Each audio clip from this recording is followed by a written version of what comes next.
Hello friends, welcome back to my studio. Hope you're well.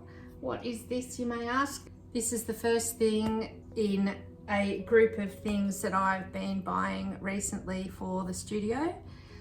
More on this later. Let's get into some of the actual paints.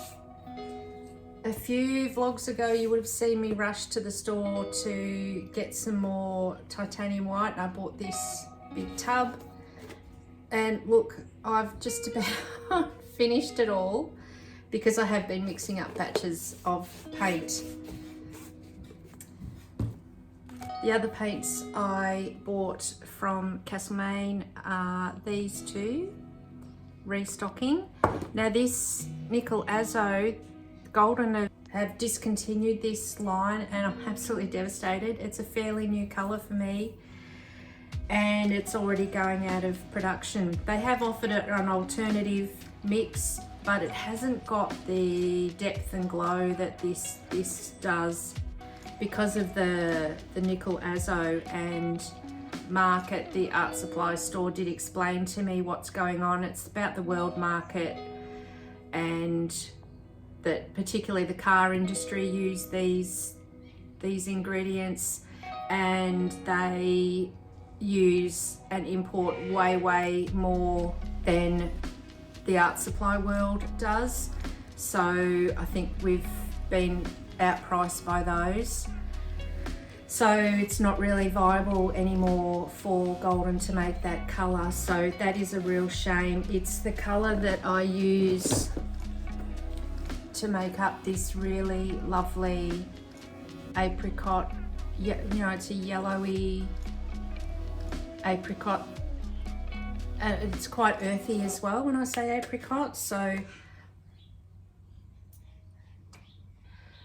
the depth and glow that the Nickel Azo is able to do. And then last week's vlog I mentioned that I'd stocked up on my new favourite colour. Oh, how do I get into this? Desperate to get into it.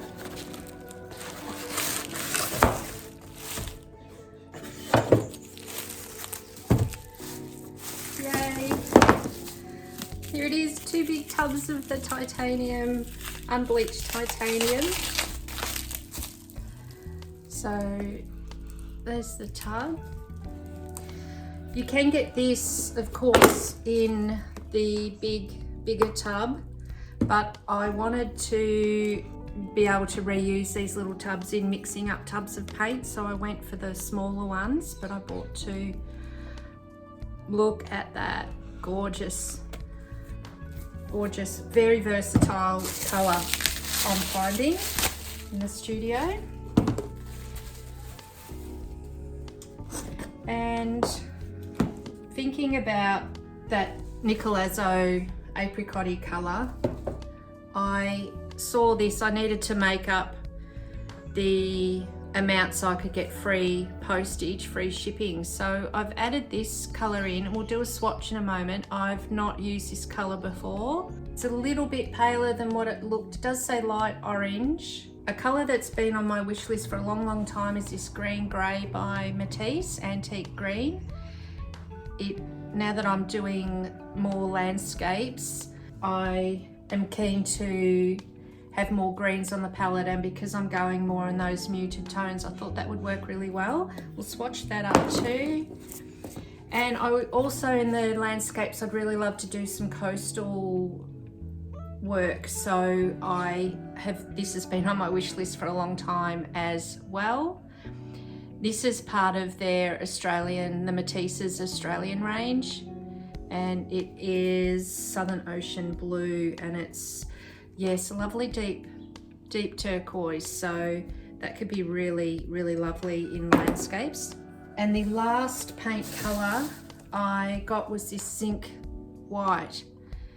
I've never used zinc white, but I have discovered a new technique and use for it. So I will do a full vlog on that technique, I think, in the future. So that's all the paints I've bought. I'm wanting to use a little bit of charcoal in these landscapes, so I bought some fixative. and this will take acrylic paint over the top and everything as well. So that's a handy tool. And the last thing, or the second last thing, I bought this book, and I've also thought I would do a vlog on my favorite art books, and I'm only so far in on this book, so I can't say too much about it, but I think it will be in my favorite art book vlog because it is a wealth of knowledge so far. This guy, Gareth, is an artist, and his daughter and himself has produced this book, and he, so far it seems he's been very, very free to share his knowledge. And so it's, yeah, got lots of pics about process. And if I can find, there's a piece of his work. I just love that atmosphere that he gets, and I'm really keen to introduce more of this kind of atmospheric feel in my own work, so I thought that would be very useful tool. And so far, yeah, it's looking very useful. Now back to this thing. This is a piece of acrylic sheet. It's for being able to determine value in your paintings very easily. You can hold this up over a work and it cuts out the colour and allows you to see the value, so the value of colour, and assess whether you've got that balance right in your artwork. I can put the link in the description if you like. It was $6 on the website, but I found it, and it was going to be $20 to post it to me, but I found them on eBay and it was $8 with free postage. Let's do a bit of colour swatching and show you these gorgeous colours.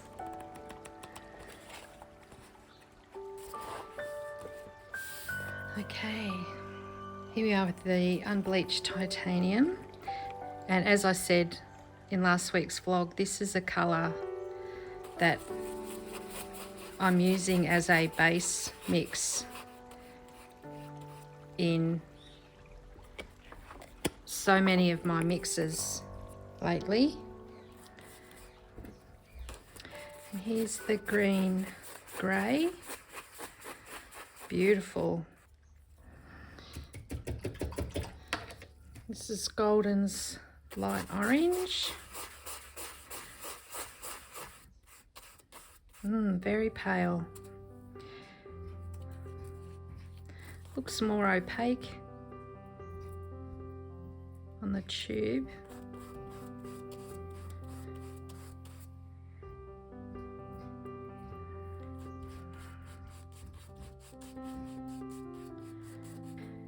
And this Quin Nickel Azo, and you can see a little bit of that with some titanium white.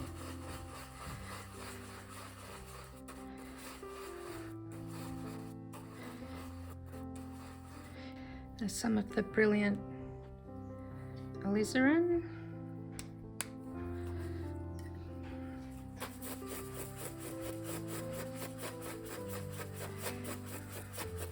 Which is a brilliant, vibrant colour. And this Southern Ocean.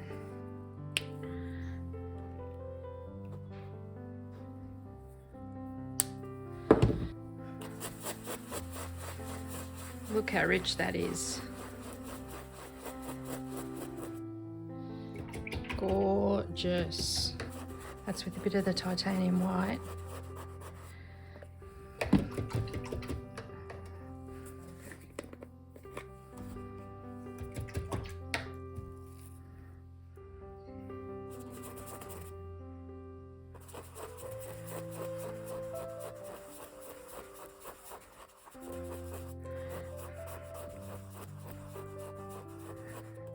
Oh, look at that green. See how the titanium white, of course, white is just tinting that colour, whereas this is keeping much more colour in it and depth and useful. than just tinting colours up. So it's lightened that colour and muted the colour rather than just tinting it. So that's where that unbleached titanium comes into its own. So this colour has titanium white, a black and a phthalo green.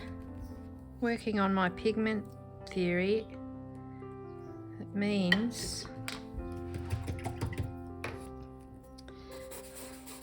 that this phthalo green will go really lovely with that, as well as other colours that are in that other pigments in that range. And you can really see the phthalo green in that antique green light. Australian sap green.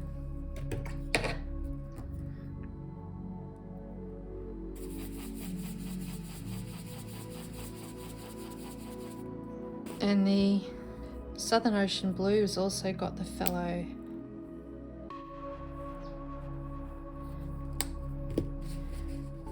green in it.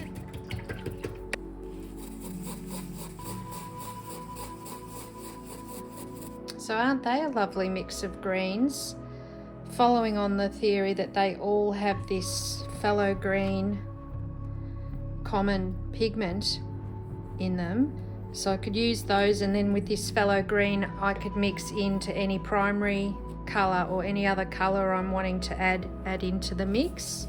So if we go, the other thing I can add, my new favourite, bit of this titanium buff, unbleached titanium rather.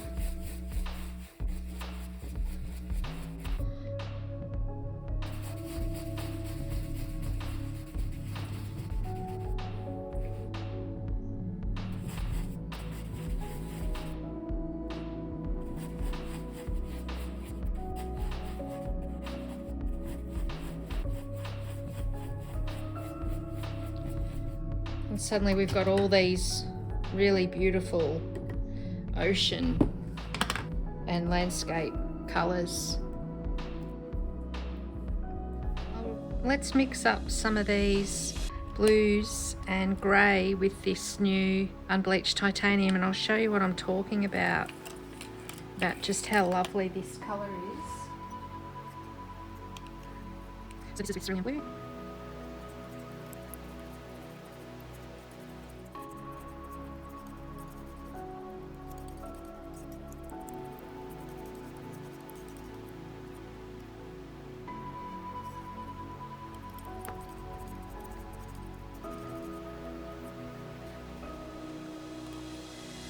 So there's what the unbleached titanium looks like.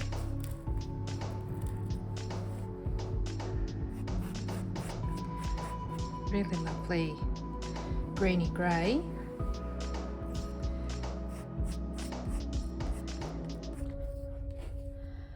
That beautiful soft blue that it gives.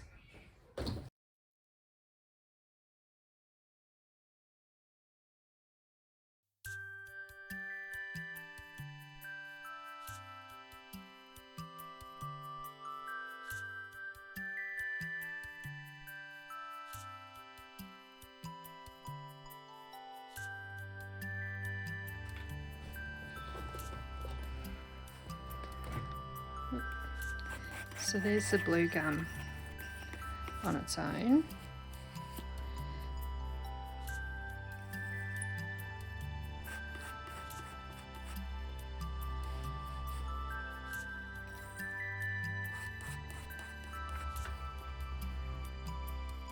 See how it just knocks it back and you get these lovely muted soft shades, really gorgeous.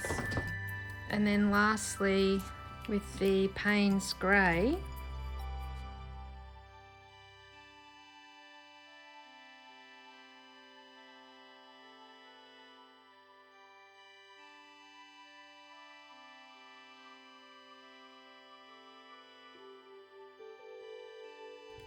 And a grey that you mix up chromatically rather than a grey with black and white will always have more depth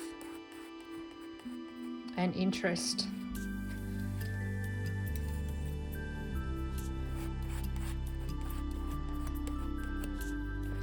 So lovely blue greys mixed up with that. So they're my new supplies that I've added to my collection. It's always really lovely, something that you've had on your wish list, to finally have it in the studio and be able to have a play with it. So I'll be getting in amongst it after I finish filming this. Getting a lovely collection. I think these two are finished. This one needs a lot more work. It's interesting, the landscape format I'm finding a lot harder to bring together than the portrait ones. I really like working in that length. Hung a few along the back wall as well. So yeah, coming along, so getting much closer to releasing those for sale and putting them on the website.